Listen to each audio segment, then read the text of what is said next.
Aujourd'hui, nous révélons la vérité choquante sur les chaînes de restaurants en France, ou ce qu'il en reste. Car des millions de Français ne sont pas soudainement devenus plus exigeants sur les endroits où ils mangent. Ils ont compris ce qu'on leur faisait et ont cessé de s'y présenter. Une partie de cette réaction est organisée, hashtag, pétition, manifestation, publication virale sur Facebook et TikTok, mais la majeure partie est quelque chose de beaucoup plus silencieux et, pour les chaînes de restaurants, de bien plus dévastateur. Un boycott silencieux. Des millions de Français, un par un, ont décidé qu'ils en avaient fini. Sans annonce, sans adieu, ils ont simplement cessé de venir. Une chaîne facture 12 euros pour une portion de poulet qui lui coûte 2 euros à préparer. Une marge de 500%. Une autre chaîne maintient délibérément ses vitrines d'exposition non refroidies ou non chauffées pour éviter la taxe sur la valeur ajoutée, un astucieux tour de passe-passe fiscal. Des sociétés de private equity ont racheté des marques adorées des Français, les ont chargées de dettes, ont détruit la qualité, ont extrait un profit maximum, puis sont partis en laissant les restaurants s'effondrer. 10 chaînes, des noms avec lesquels vous avez grandi, des noms en qui vous aviez confiance, perdent des clients dans des proportions qui paniquent les directeurs. Certaines ferment des dizaines de points de vente d'un coup. D'autres voient leurs actions s'effondrer de 30 à 40% en un an. Ces entreprises ont construit leurs empires sur le fait que vous ne posiez pas de questions. Continuons à en poser. Alburer, place 12, KFC France, le restaurant de poulet qui se retrouve sans poulet. KFC a pénétré massivement le marché en France et s'est imposé comme l'une des chaînes de restauration rapide les plus reconnues du pays. Mais derrière cette marque emblématique se cachent de sérieux problèmes que l'entreprise préfère ne pas afficher sur les panneaux lumineux près des caisses. Commençons par les prix. Un menu complet chez KFC France coûte aujourd'hui entre 9 et 13 euros selon l'emplacement et le moment de la journée. Il y a quelques années, ce même menu coûtait 30 à 40% moins cher. Mais les prix ne sont pas le seul problème. Les employés sur les forums et les groupes Facebook affirment que les portions ont visiblement rétréci. Les ailes sont plus petites. Les morceaux de poulet dans le burger semblent plus fins et la quantité d'accompagnement a diminué. Vous payez plus pour avoir moins. Il y a ensuite le problème de l'hygiène.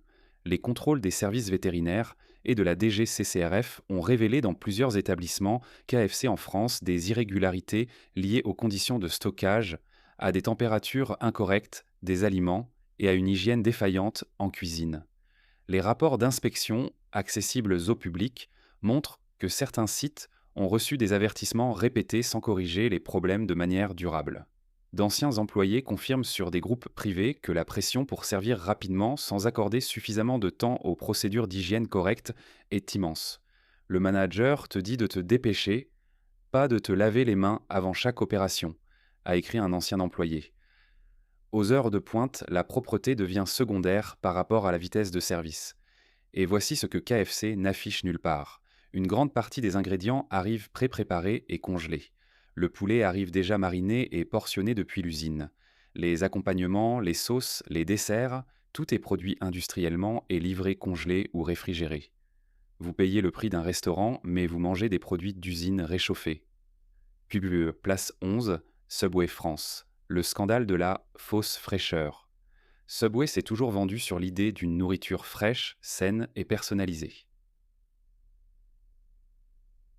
Eat Fresh est son slogan. La réalité est tout autre et les preuves viennent des employés, des laboratoires et même des tribunaux. Commençons par le pain. La Cour suprême d'Irlande a statué que le pain de Subway n'est pas du pain d'un point de vue légal, car sa teneur en sucre dépasse de 5 fois la limite légale de 2% de la masse de la farine. Le tribunal a décidé que le produit s'apparente plutôt à de la viennoiserie sucrée ou à de la pâtisserie. En d'autres termes, votre sandwich est fait avec quelque chose qui ressemble plus à un gâteau qu'à du pain. Ensuite, il y a le problème du thon. Une étude réalisée par le New York Times et le laboratoire Barber de l'UCLA a testé 20 échantillons de thon Subway provenant de 20 établissements différents. 19 fois sur 20, aucun ADN de thon n'était détectable. Les 20 échantillons contenaient de l'ADN de poulet. 11 échantillons contenaient de l'ADN de porc. 7 échantillons contenaient de l'ADN de bœuf. Votre sandwich 100% thon est en réalité une combinaison mystérieuse d'autres types de viande. Mais le point le plus inquiétant vient des employés eux-mêmes. Sur les forums et les groupes dédiés, les travailleurs de Subway décrivent des pratiques systématiques de modification des étiquettes de péremption sur les aliments. Le manager nous obligeait à changer les dates sur les ingrédients périmés. Si tu jetais de la nourriture, il te disputait parce que ça coûtait de l'argent au magasin, a écrit un ancien employé. Un autre a posté: le thon avait toujours quelques jours de plus que la date sur l'étiquette. On collait la nouvelle étiquette par-dessus l'ancienne. Dans certains établissements, selon les témoignages, le vieux thon était mélangé au nouveau pour renflouer le stock. Dans une chaîne où l'ADN ne trouve pas de thon dans votre thon et où les employés modifient systématiquement les dates de péremption, le mot frais ne veut plus rien dire. Tugubière place 10, Pizza Hut France, prix de restaurant, qualité de cantine.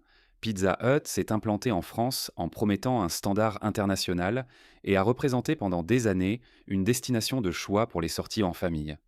Aujourd'hui, elle est le symbole du déclin de la qualité par rapport au prix. Une pizza moyenne chez Pizza Hut France coûte entre 12 et 18 euros. Il y a 5 ans, les mêmes pizzas coûtaient 25 à 35% moins cher. Mais le prix n'est pas le seul à avoir changé. La pizza elle-même a changé, et pas en bien. La pâte est plus fine. Les garnitures sont plus rares. La quantité de fromage a visiblement diminué. D'anciens employés confirment que les ingrédients arrivent nés préfabriqués et congelés. La sauce arrive dans des poches prêtes à l'emploi. La pâte arrive préformée et congelée. Et les ingrédients sont portionnés industriellement. Nous n'avons jamais fait de pâte dans le restaurant, a écrit un ancien employé de Pizza Hut sur un forum français. Tout arrivait tout prêt. Nous ne faisions que l'assemblage et la cuisson au four. Un autre a ajouté: les ingrédients avaient des dates de péremption courtes, mais le manager nous disait de garder les produits un jour ou deux de plus après la date recommandée, car ça ne se voyait pas. Les clients l'ont remarqué. On Google Maps et TripAdvisor, des centaines d'avis récents mentionnent que la pizza n'est plus ce qu'elle était, que le fromage est rare et plastique, que la pâte est molle et fade. La réponse de l'entreprise: zéro changement visible, des prix en constante augmentation. WBE, place 9, McDonald's, France. Inflation corporatiste et qualité en baisse. McDonald's est probablement la chaîne de restauration rapide la plus connue en France. Et c'est précisément pour cette raison que la détérioration de la qualité et l'explosion des prix frapperont le plus fort. Un menu Big Mac en France coûte aujourd'hui plus de 9 euros. Il y a 10 ans, ce même menu coûtait autour de 5 euros. Cela représente un doublement du prix. Mais qu'avez-vous reçu en échange? Rien de plus, au contraire. Les portions de frites ont diminué, les burgers semblent plus petits. La qualité de la viande est remise en question par de plus en plus de consommateurs. De grands anciens employés en France décrivent une pression constante pour réduire le gaspillage et servir le plus vite possible, au détriment de la qualité. Il y avait des jours où les frites restaient sous la lampe bien au-delà du temps recommandé parce qu'on n'avait pas le temps de les jeter et d'en faire d'autres. Le manager avait l'œil sur les coûts, pas sur la qualité, a écrit un employé sur un forum français. Il y a aussi le problème du manque de personnel. Aux heures de pointe, les files d'attente chez McDonald's dans les grandes villes sont interminables, les erreurs de commande sont fréquentes et la nourriture vous parvient froide ou incomplète. Vous payez le prix d'un restaurant, mais vous recevez le service d'un chaos organisé. Et voici le chiffre qui remet tout en contexte. Pour les près de 10 euros que vous payez pour un menu McDonald's, vous pouvez entrer dans n'importe quel restaurant de quartier ou brasserie décente et manger un repas préparé à partir d'ingrédients frais par un vrai cuisinier. Pourquoi choisissez-vous de payer ce prix pour de la pâte préformée et de la viande industrielle quand vous pouvez manger du vrai pour le même tarif? Place 8, Starbucks France. Le boycott mondial arrive aussi chez nous. Starbucks a ouvert ses premiers salons de café en France, à Paris et dans les grandes villes étudiantes, promettant l'expérience premium du café artisanal. Le prix reflète cette promesse, un grand latte coûte entre 5,50 et 7 euros. Mais la promesse a commencé à se désagréger. Au niveau mondial, en novembre 2025, les employés de Starbucks ont déclenché les plus grandes grèves de l'histoire de l'entreprise. Des centaines de magasins ont été touchés, des milliers d'employés sont descendus dans la rue. Le motif: plus de 500 violations du droit du travail documentées par les autorités américaines, licenciements abusifs, intimidation des syndicats, surveillance des salariés, et le ratio entre le salaire du PDG et celui d'un barista a atteint des niveaux obscènes. Le directeur exécutif gagne en une seule journée ce qu'un employé ordinaire gagne en près de 3 ans. L'entreprise a perdu l'équivalent de 11 milliards de livres sterling de sa valeur de marché à mesure que les boycotts prenaient de l'ampleur à l'échelle mondiale. En France, le problème est encore plus simple.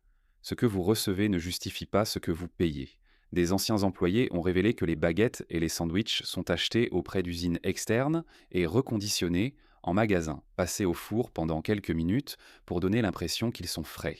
Les soupes arrivent dans des poches en plastique d'usines industrielles et sont réchauffées au bain-marie, parfois 3 ou 4 fois dans la même journée, dépassant les protocoles de sécurité alimentaire. Le système de commande via l'application crée une classe de clients de seconde zone. Si vous êtes en magasin sans votre téléphone prêt avec l'application, vous attendez pendant que le barista enchaîne les commandes mobiles les unes après les autres. Vous êtes ignoré, non pas par manque d'amabilité, mais à cause d'un système délibéré qui vous dit téléchargez l'application, donnez-nous vos données ou vous n'existez pas. Et si vous ajoutez à cela les frais de service appliqués automatiquement dans certains endroits, des frais dont une partie va à la corporation et non au barista qui a préparé votre café, l'image complète devient claire. Vous payez le prix fort pour du café d'usine, un service robotisé et un modèle économique qui exploite à la fois les employés et les clients. Uguer Place 7, Brioche Dorée, Paul et les chaînes de boulangerie et restauration rapide françaises, la promesse artisanale devenue industrielle. La France possède ses propres chaînes de boulangerie, de sandwicherie et de pizza qui ont commencé avec des promesses artisanales et ont fini par reproduire exactement les mêmes problèmes que les grandes chaînes internationales. Quelques exemples concrets démontrent cette tendance. Les grandes chaînes, et une chaîne avec un branding local fort, qui font leur promotion sur les ingrédients frais et les recettes traditionnelles, sont passées massivement aux ingrédients préportionnés et congelés au fur et à mesure de leur expansion. Le pain ou la viennoiserie, préparés chaque jour, arrivent de plus en plus souvent d'usines ou de boulangeries centrales. Les sauces viennent dans des poches en plastique. Les ingrédients dits premium sont des variantes industrielles. Les prix, pendant ce temps, augmentent constamment. Un sandwich, une formule ou une pizza de taille standard coûte aujourd'hui bien plus cher à Paris, Lyon ou Marseille qu'il y a 3 ans. Les clients l'ont remarqué. Sur les groupes Facebook dédiés à la gastronomie dans les grandes villes, les publications demandant «Pourquoi je ne commande plus chez X» sont de plus en plus fréquentes. Je commandais au même endroit depuis 5 ans. Maintenant la pâte est différente, le fromage est différent, la sauce est plus acide. Ils ont changé de fournisseur pour réduire les coûts et espérer qu'on ne remarquerait rien, a écrit un utilisateur dans un groupe de plus de 50 000 membres. Le problème n'est pas que les chaînes françaises sont pires que les chaînes internationales. Le problème est qu'elles ont choisi de suivre le même modèle, industrialiser rapidement, réduire la qualité des ingrédients, maintenir ou augmenter les prix, et espérer que le branding et l'habitude des clients masqueront la différence. Bitfuß, Place 6, les terminaux de cuisson et franchises de viennoiserie, le passe-passe fiscal des aliments froids. Les enseignes de viennoiserie rapide et de points chauds sont omniprésentes en France, dans les gares, les centres commerciaux ou les kiosques de rue. Leurs produits, croissants, pain au chocolat, chouquettes, sont vendus comme des produits sortis du four, frais et chauds. La réalité est plus complexe. Une grande partie de ces produits arrive congelée ou pré-cuite sur les points de vente et est simplement finalisée dans les petits fours des magasins. Ce n'est pas forcément un problème en soi. Nana, de nombreux acteurs de la boulangerie travaillant avec de la pâte pré-préparée. Le problème réside dans la communication. Les clients croient manger quelque chose préparé sur place à partir d'une pâte fraîche, alors qu'ils mangent en fait un produit industriel reconditionné. Il y a aussi l'aspect de la température. Les produits exposés dans des vitrines non chauffées ou insuffisamment chauffées arrivent chez le client froid ou tiède. Certains commerçants choisissent délibérément de ne pas maintenir les produits à une température optimale, en partie pour des raisons de coût, en partie parce que, dans certaines configurations fiscales, les aliments chauds peuvent attirer un taux de TVA ou un traitement fiscal différent de celui des aliments froids, notamment selon les modes de consommation sur place ou à emporter. Ce n'est pas un secret bien gardé dans l'industrie, mais c'est une chose que les chaînes et leurs partenaires de distribution n'affichent pas sur les emballages. Un autre aspect agaçant, les prix ont augmenté constamment tandis que le grammage est resté le même ou a légèrement diminué. Une viennoiserie ou un produit de point chaud coûte aujourd'hui bien plus cher qu'il y a 4 ans. La qualité des ingrédients ne s'est pas améliorée proportionnellement à cette hausse des prix. Place 5. Marie Blachère, les espaces traiteurs des supermarchés. Quand la grande distribution se prend pour un restaurant. Un phénomène en pleine croissance en France est l'expansion des zones de produits préparés et des rayons traiteurs dans les supermarchés, présentés comme une alternative aux restaurants. Carrefour, Leclerc, Auchan, tous ont des sections de plats cuisinés, de salades préparées, de soupes, de poulets rôtis. Les prix sont présentés comme avantageux, mais la réalité nutritionnelle et qualitative laisse à désirer. Les produits de ces zones sont souvent préparés dans des cuisines centrales et transportés jusqu'au magasin, parcourant parfois des dizaines ou des centaines de kilomètres. Les conservateurs et les exhausteurs de goût sont nécessaires pour maintenir cette fraîcheur apparente. Les étiquettes, si vous les lisez attentivement, contiennent de longues listes d'ingrédients qui n'ont rien à voir avec la cuisine traditionnelle maison. Le problème n'est pas que ces produits existent, la commodité a sa valeur.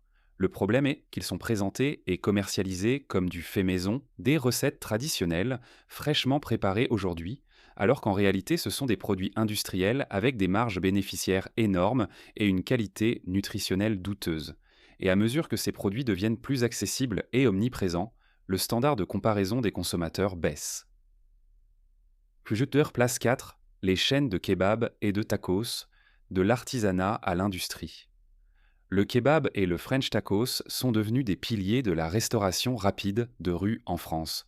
Tout consommateur expérimenté sait qu'un bon kebab se fait dans les petits établissements avec la broche visible, les légumes coupés sur place et la sauce préparée maison. Le problème est que cette recette à succès a attiré l'attention des investisseurs qui l'ont industrialisée.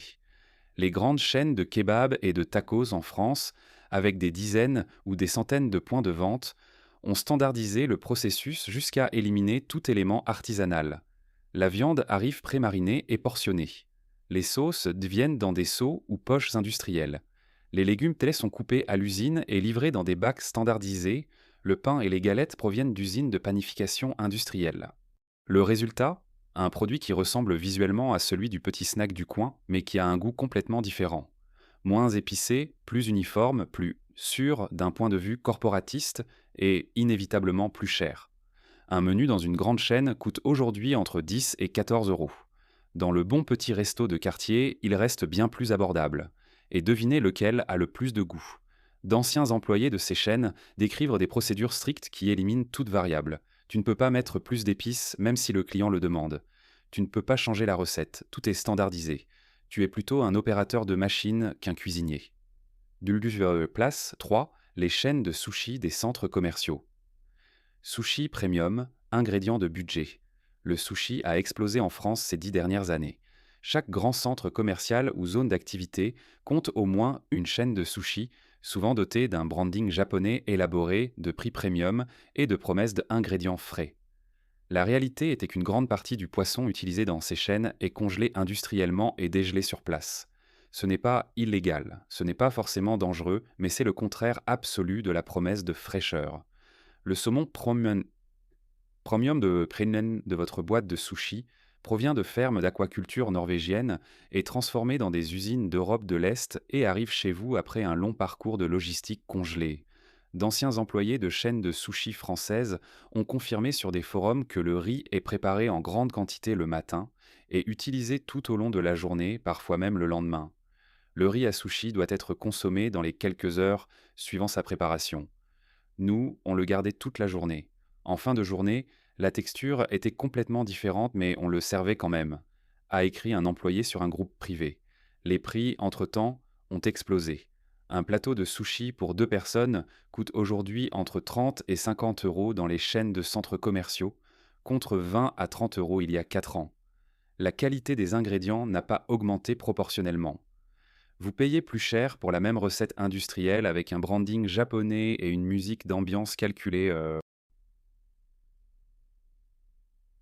Place 2. Les chaînes de café premium. Starbucks, McCafé et autres. Le café corporatiste.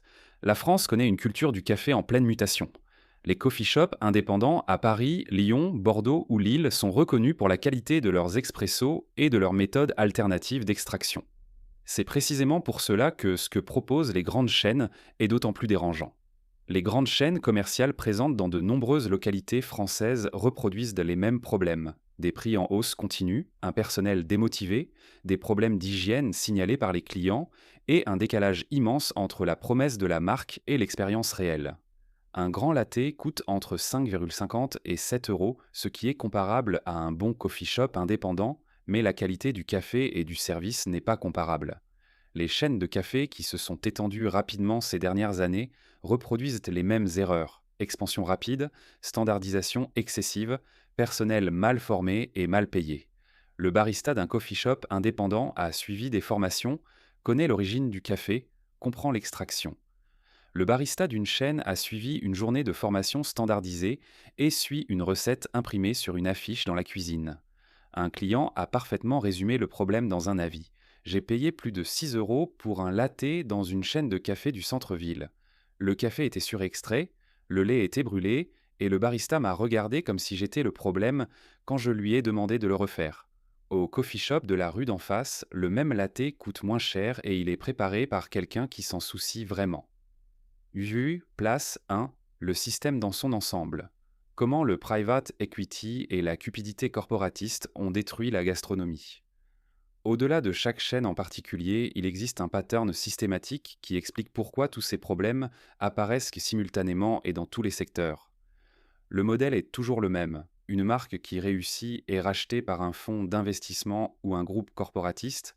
Elle est optimisée pour un profit maximum à court terme. La qualité baisse, les prix augmentent, les clients partent.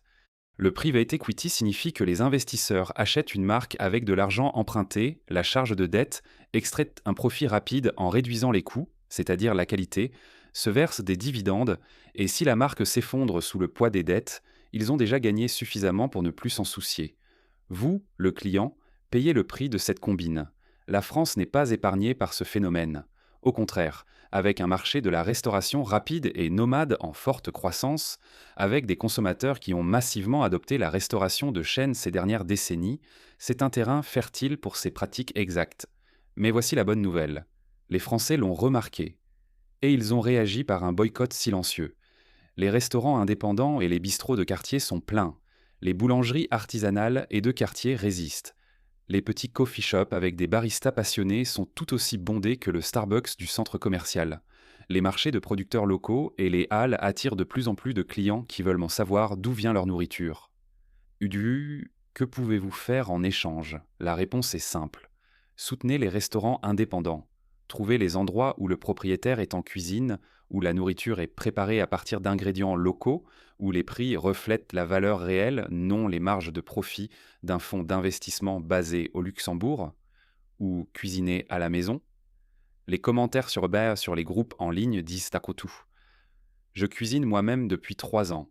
La nourriture est chaude, je sais exactement ce qu'elle contient, et je nourris toute ma famille pour le prix d'une seule portion dans un restaurant corporatiste. Pour le prix d'une pizza dans une chaîne, vous pouvez acheter de la farine, des tomates, de la mozzarella et de l'huile d'olive et faire 4 grandes pizzas à la maison. Meilleure, plus chaude et sans les frais supplémentaires. Pour le prix d'un menu chez McDonald's ou KFC, vous pouvez acheter du poulet frais chez le boucher du quartier, faire votre propre marinade et mieux manger. Les chaînes ont compté sur le fait que vous ne feriez pas le calcul. Maintenant, vous le faites, et elles en ressentent les conséquences. Des millions de personnes ont cessé d'accepter de la nourriture congelée au prix d'un restaurant, un personnel désintéressé, des ingrédients douteux et des pratiques fiscales discutables. Non pas par une manifestation organisée, par une décision individuelle, répétée chaque jour, choisir mieux, payer plus sagement, soutenir les gens qui cuisinent vraiment. Les chaînes corporatistes ont construit leurs empires sur votre ignorance et votre commodité. Lorsque suffisamment de gens connaissent la vérité, ces chaînes ne peuvent plus se cacher. Soit elles améliorent sur leur qualité, soit elles disparaissent. Et vous, avec chaque choix que vous faites, vous décidez laquelle de ces deux options se réalise. Soutenez la gastronomie authentique. Demandez d'où vient votre nourriture. Lisez les étiquettes. Choisissez le local. Choisissez le vrai.